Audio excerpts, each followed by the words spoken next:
重生第17章神迹。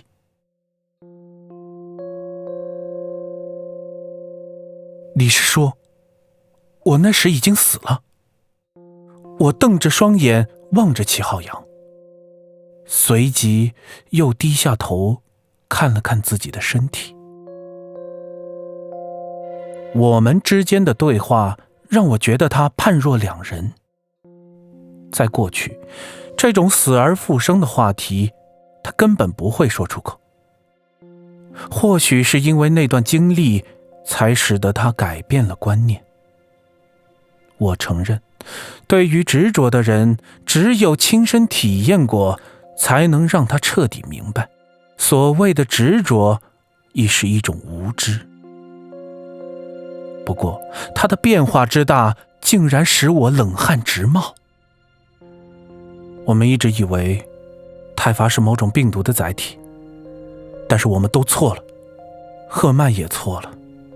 其实那是我们所有人的灵魂。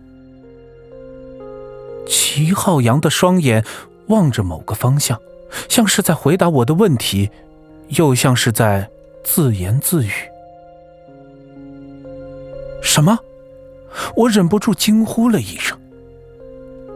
是的，如果不是泰伐，此刻我不会在这里，你也不会。齐浩洋说着，他的目光缓缓地落在了我的身上。等等，什么是泰伐？我问道。就是这块玉石，赫曼出发以前和我讨论过它的来历。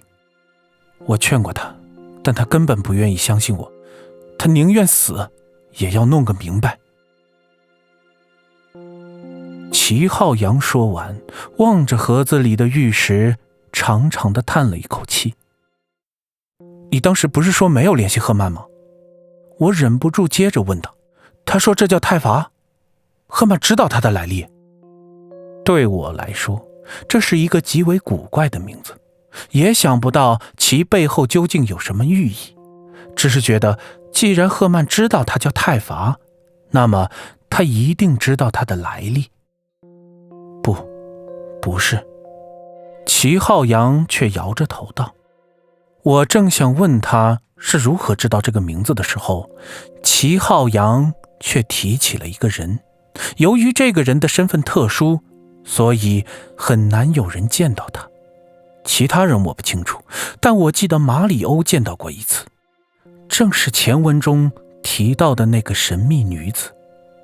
每次说起这个女人，齐浩洋总是会流露出一种古怪的神情，至少在我看来是这样的。我的记忆从那个深渊开始，就渐渐像一卷被剪断的胶片，硬生生地与另一段画面结合到了一起。当那些发光体在向我传达一些信号后，记忆就如同真的被抹去了一般，再也没有了关于那个未知空间里的任何片段。但我认为接下来发生的事情应该与独自在地下实验室里被困的那一段接在一起。虽然之前觉得那是一场梦，但现在想来似乎合情合理。用齐浩洋的话来说，此刻的我已不再是与马里欧一同前往 C 岛的我，齐浩洋也不是胸骨受伤被救的那一个。我的那段记忆已在海啸来的那一刻已经结束了。记得我是在一阵刺骨的寒冷中醒来，准确说是被冻醒的。我摸索着爬起来，想知道此刻究竟身处何地。当手掌碰到工作台的那一刻，我立时想起了赫曼的物理实验室。没错，我还活着。当时心里这样想着，并借着光亮迅速检查了四肢和躯干。除了在我外套的右侧有一个类似烧焦的窟窿之外，一切完好。就在这时，我突然想到了什么，视线一转，望向工作台的中心。那块玉石竟然还在。之前与马里欧一起下来的时候，我清楚地记得那时已经被取走了，而马里欧认为这是暗势力的所为，他们会动用一切力量取走这块玉石，而拥有者也会随之受到不同程度的伤害。这就是马里欧为什么当初决意要去找赫曼的原因。看着这块小小的球体正出神，不知为何它消失却又再次出现。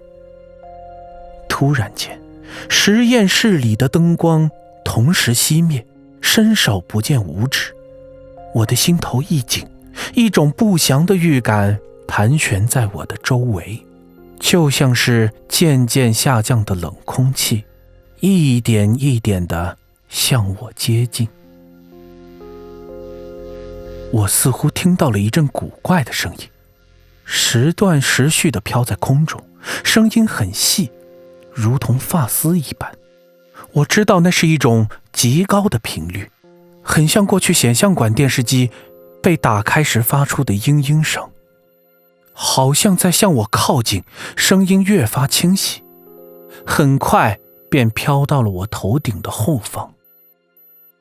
一时间，整个头部像是戴上了满是钢针的帽子，扎得我快要晕倒。与此同时，我的身体也在逐渐的发烫，可以感觉到衣服与皮肤的空隙像是被注满了高温蒸汽，实在是难以忍受。就在我要解开外套的那一刻，我注意到一个黑影从我的身边掠过，紧接着那块发光的玉石便突然浮到了近2米高的空中。正是因为我当时就站在玉石的旁边，借助它的光亮，我才得以看清那是一个人形的黑影。但我不清楚他是因为穿得一身黑，还是仅仅只是一个黑影。我的脑海中立时想起了马里欧曾说过的暗示力，也许此时面对的正是他们。我不打算妄动，倒不是不敢，只是觉得没有必要。很显然他们是冲着那块玉石而来。对我而言，即便它能带来任何强大的能力，我也不想拥有它，况且它也不属于我。想到这里，我仍然努力保持均匀的呼吸，默默地站在原地。因为正忍受着剧烈的灼痛，所以我还是会发出控制不住的喉音。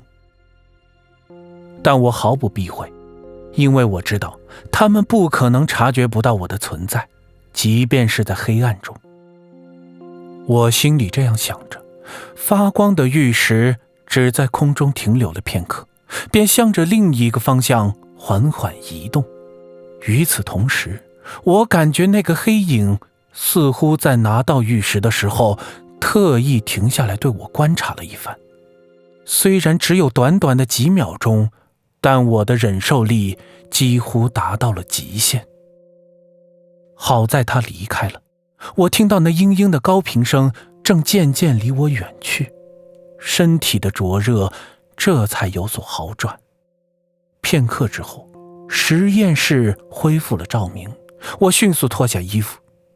果然，每一块可见的皮肤都显出了红色，胸前有一大块甚至在掉皮。我奔向电梯门前，根本找不到任何按钮，也无法想象刚才他是如何下来，又如何把玉石带走的。就在我再次陷入绝望的时刻，一阵轻微的电梯运行声不禁让我立时警觉了起来。我迅速后退，隐藏在了一面陈列墙的后面。当电梯门打开的一瞬间，一张熟悉的面孔顿时出现在了眼前。你是怎么打开电梯的？与其说齐浩洋是怎么知道我在实验室的，我更想知道他是如何控制这部感应电梯的。齐浩洋没有说话，却拿着一个透明的盒子，里面的球形物体正发出一种湖蓝色淡淡的光亮。是你！我不禁站了起来道，是你拿走了那块玉石。虽然这是我的第一反应，可话刚说出口，便觉得似乎有些说不通。不是，齐浩洋接着道，这是我这次来之前托人运到 S 国来的。我这才弄明白，原来刚才那颗属于赫曼的那块已经被取走，而这是齐浩洋的那块。这东西还有开电梯门的功能？我不解地问。也许对他的了解，我们接近一无所知。齐浩洋接着道，你还记得你当时和马里欧坚持要去找赫曼，后来在岛上发生了什么吗？后来，我理了理有些混乱的记忆道，我记得那天是日全食，后来发生了地震，接着就被海啸卷到了哪里？齐浩洋见我说不下去，接着道，你是不是也觉得如果一个人被卷入火山里还留有意识，这很不可思议，对不对？我不解地看着他点了点头。其实你根本不了解海啸的威力，根本没有人能躲过那种级别的海啸。齐浩洋望着我，说完递给我一个平板电脑，示意我看上面的头条新闻。那是一则关于太平洋某处由于日全食导致地壳断层发生变化，引发地震海啸，影响周边岛国大量的人员伤亡和经济损失的新闻，并且大部分岛屿也因此沉入了海底。当提到那个女人时，我注意到齐浩洋的表情有些异样。我放下平板，看着他的眼睛问道，你现在能看到他吗？这个问题一出口，齐浩洋的身子立时抖动了一下，随后他在短暂的思考之后，望着我点了点头。我不禁头皮发麻，我忙问，他在哪？就在这里。齐浩洋的视线突然转向了房间里的某个方向。那我也可以看到他吗？我道。这句话刚一出口，我的心便开始紧张地收缩了起来。不料片刻之后，在齐浩洋对着某个方向轻声地说了几句话之后，我身体的某一侧又一次地出现了熟悉的感觉。我虽然无法准确形容，但用齐浩洋的话来说，那就是神迹。